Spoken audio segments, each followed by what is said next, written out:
नमस्कार दुनिया हालचाल को स्वागत करुछि मु संजय। आसंतु नजर पकाइबा वर्तमान रो मुख्य खबर उपरे। खोर्धा जिला जंकिया थाना अंतर्गत गौड़पाटଣା गाँ निकट रास्ता पार्श्व गछरु प्रेमी जुगलक मृतदेह उद्धार। उभय आत्महत्या करथिबा अनुमान करा जाउथिबा बेले मृतदेह ठारू किछि दूर रास्ता उपरे एक स्कूटी देखिबाकू मिलिछि एवं जंकिया थाना पुलिस रो घटनास्थल भद्रक तिहिड़ी कांपड़ारे दुई गोष्ठी मध्य गंडगोल सह बोमा माड़। एई गंडगोल 7 जन गुरुतर होइतिबा बेले 4 जन को तिहिड़ी एवं 3 जन को भद्रक मेडिकल रे भर्ती करा जायछि। सेपटे घटना को नहीं गाँव में चापा उत्तेजना जारी रहिता बेले शांति श्रृंखला रक्षा लगी व्यापक पुलिस फोर्स मुतयन होइछि।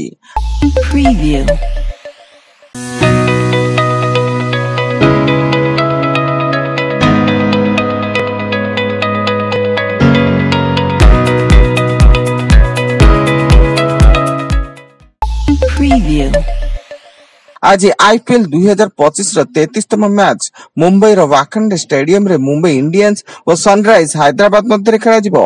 उभय दल वर्तमान सुधा समान स्थिति रही बेले उक्त मैच दुई दल अत्यंत गुरुत्वपूर्ण हो पड़ी।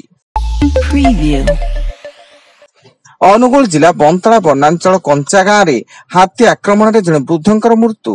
मृतक कंजा गाँव सोमनाथ बेहरा होता बेले सी आंब बगीचा को जीवा बेले हाथी आक्रमण शिकार होते एवं खबर पाई वन विभाग टीम रो घटनास्थल में तदंत जारी।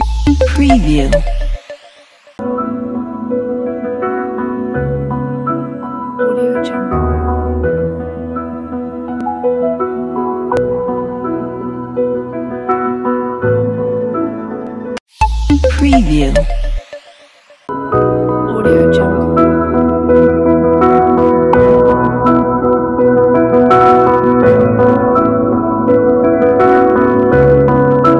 Audio Jungle.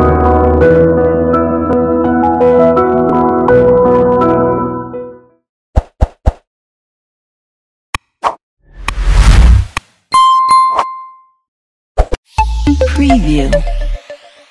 Cuttack Choudwar police एवं स्पेशल स्क्वाड पक्षरु दुई दुर्दांत अपराधी कटास राउत एवं शुभांशु परिड़ा को एनकाउंटर एथिरे उभय आहत होई कटक एससीबी मेडिकल रे भर्ती थिया बेले सेमानंक निकटरु बंदूक सह गुली जबत होईची एवं सेमानंक नारे थाना रे 50 रु अधिक मामला रहितबा सूचना मिलिची। आसंता 19 तारिख पर्यंत सारा राज्य में काल बैशाखी प्रभाव लगी रहा सह अधिकांश स्थान में घंटा प्रति 30 रु 50 किमी बेगर पवन होबार संभावना रही। आज नुआपड़ा बलांगीर सुवर्णपुर बौद्ध अनुगुल ढेंकानाल आदि जिले में बिजुली घड़घड़ी सह झड़ वर्षा होबार आशंका थिबारु पाणीपाग विभाग पक्षरु येलो वार्निंग जारी होईची।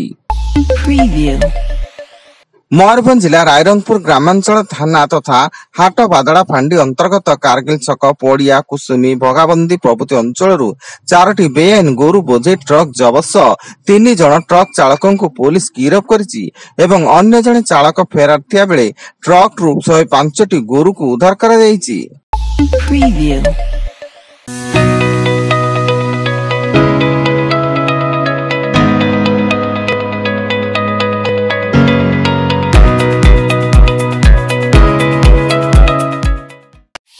Preview.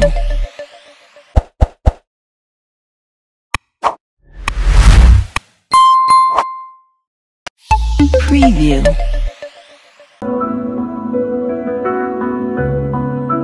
Audio Jungle.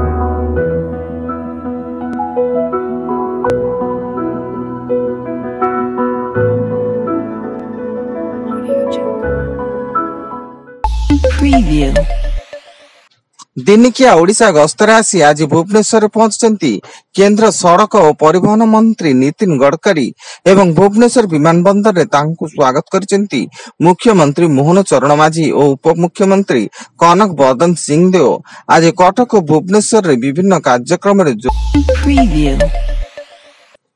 आम आदमी पार्टी पूर्वतन विधायक दुर्गेश पाठकों घरे सीबीआई रे चढ़ऊ फॉरेन कंट्रीब्यूशन रेगुलेशन एक्ट अधीन रुजु होइतिबा एक मामला रे सीबीआई पक्षरु दुर्गेशंक विभिन्न ठिकाना रे चढ़ऊ चलतिबा सूचना मिलिछि।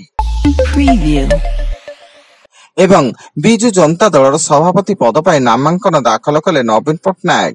ଶଙ୍ଖ ଭବନରେ ସେ ତାଙ୍କ ନାମାଙ୍କନ ପତ୍ର ନିର୍ବାଚନ ଅଧିକାରୀ ପ୍ରତାପ ଦେବଙ୍କ ନିକଟରେ ଦାଖଲ କରିଛନ୍ତି। ତେବେ ନବମ ଥର ପାଇଁ ଏକମାତ୍ର ପ୍ରାର୍ଥୀ ଭାବେ ନବୀନ ନାମାଙ୍କନ ଦାଖଲ କରିଥିବା ବେଳେ ଆସନ୍ତା 19 ତାରିଖରେ ସଭାପତିଙ୍କ ନାମ ଘୋଷଣା କରିବ ବିଜେଡି। Preview. ବର୍ତ୍ତମାନ ପାଇଁ ଏତିକି। ଅଧିକ ନ୍ୟୁଜ ଅପଡେଟ୍ସ ପାଇଁ ଭିଜିଟ୍ କରନ୍ତୁ ଆମ ୱେବସାଇଟ୍ www.duniahalchal.in। ଧନ୍ୟବାଦ।